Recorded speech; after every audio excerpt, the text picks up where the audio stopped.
नमस्कार, मैं हूं प्रवीण झा और आप देख रहे हैं हमारा खास कार्यक्रम सीटों का समीकरण। आज हम इस खास कार्यक्रम में बात करेंगे देवबंद विधानसभा सीट की। इस सीट पर जातीय समीकरण क्या है, साथ ही हम आपको पिछले कुछ चुनाव परिणामों के बारे में भी विस्तार से बताएंगे। तो आइए शुरू करते हैं सीटों का समीकरण। देवबंद विधानसभा सीट सहारनपुर जिले के अंतर्गत आती है। देवबंद इस्लामिक शिक्षण संस्थान के लिए विश्व प्रसिद्ध है। इस्लामी मरकज के टॉप संस्थान दारुल उलूम में पूरी दुनिया से मुसलमान इस्लामिक पढ़ाई के लिए आते हैं। इस सीट की एक और खासियत यह है कि यहाँ पर 2017 के विधानसभा चुनाव में भारतीय जनता पार्टी के उम्मीदवार ब्रजेश सिंह को जीत मिली थी। उम्मीद की जा रही है कि इस बार भी भारतीय जनता पार्टी ठाकुर वीरेंद्र सिंह पर ही दांव लगाएगी। हालांकि 2017 के विधानसभा चुनाव की तुलना में 2022 के यूपी विधानसभा चुनाव की स्थितियां बिल्कुल अलग है।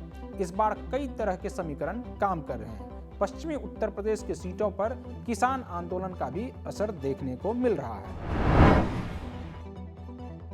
बात कर लेते हैं देवबंद विधानसभा सीट पर जातीय समीकरण की। इस विधानसभा सीट का समीकरण बहुत ही अलग है। यह इलाका मुस्लिम बाहुल है, बावजूद इसके यहाँ पर ठाकुरों का दबदबा रहा है। इस सीट पर सबसे ज्यादा मुस्लिम मतदाता लगभग 90,000 हैं। ठाकुर 57,000, गुर्जर 30,000, ब्राह्मण 35,000, दलित 65,000 और अन्य मतदाता लगभग 50,000 हैं।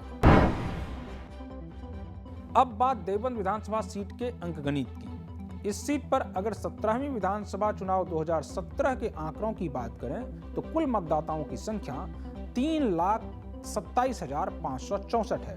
इसमें पुरुष मतदाताओं की संख्या 1,77,796, महिला मतदाताओं की संख्या 1,49,757 और थर्ड जेंडर के 11 मतदाता हैं। अब आपको पिछले कुछ चुनाव नतीजों के बारे में बता देते हैं। 17वीं विधानसभा चुनाव 2017 विधानसभा चुनाव में इस सीट से भारतीय जनता पार्टी के उम्मीदवार ब्रजेश सिंह ने जीत हासिल की। उन्होंने अपने प्रतिद्वंदी बहुजन समाज पार्टी के उम्मीदवार माजिद अली को 29,590 वोटों से हराया। ब्रजेश सिंह को 1,02,244 वोट जबकि माजिद अली को 72,654 वोट मिले थे। वहीं समाजवादी पार्टी के माविया अली 55,385 वोटों के साथ तीसरे स्थान पर रही थी। 16वीं विधानसभा चुनाव 2012। साल 2012 के विधानसभा चुनाव में सपा के राजेंद्र राणा ने मामूली अंतर से बीएसपी से यह सीट छीनी थी, क्योंकि इस सीट पर पिछले चुनाव में सपा और बसपा के वोट परसेंटेज में ज्यादा अंतर नहीं था। सपा को जहां 34.05% वोट हासिल हुआ था तो वहीं बसपा को 32.5% मत मिले थे। सपा के राजेंद्र सिंह राणा को कुल 66,682 तो बहुजन समाज पार्टी के मनोज चौधरी को 63,632 वोट मिले थे। वहीं भारतीय जनता पार्टी के अनिल कुमार तंवर 45,495 वोट लाकर तीसरे स्थान पर रहे थे। 15वीं विधानसभा चुनाव 2007। साल 2007 में यहां बीएसपी के मनोज चौधरी को जीत मिली थी।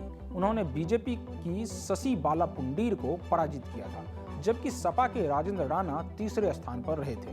बीएसपी के मनोज चौधरी को 53,577 तो शशि बाला पुंडीर को 36,116 वोट मिले थे। वहीं समाजवादी पार्टी के राजेंद्र राणा तीसरे स्थान पर रहे थे। 14वीं विधानसभा चुनाव 2002। साल 2002 में देवबंद से बीएसपी का विधायक विधानसभा पहुंचा। बीएसपी के राजेंद्र सिंह राणा ने बीजेपी के रामपाल सिंह पुंडीर को हराया था। राजेंद्र सिंह राणा को 47,154 तो रामपाल सिंह पुंडीर को 39,095 वोट मिले थे। वहीं 27,863 वोट लाकर ठाकुर वीरेंद्र सिंह तीसरे स्थान पर रहे थे। 2022 में होने वाले विधानसभा चुनाव में इस सीट को बीजेपी बचा पाती है या फिर इस सीट पर किसी और पार्टी का कब्जा होता है, यह तो चुनाव परिणाम आने के बाद ही पता चलेगा। लेकिन इतना तो जरूर है कि इस सीट को जीतने के लिए बीजेपी को काफी मेहनत करने की जरूरत है। इस सीट के बारे में बस इतना ही। आगे हम आपको इसी तरह से एक एक सीट के बारे में विस्तार से बताते रहेंगे। तब तक के लिए आप देखते रहिए पंजाब केसरी टीवी और मुझे दीजिए अनुमति। नमस्कार।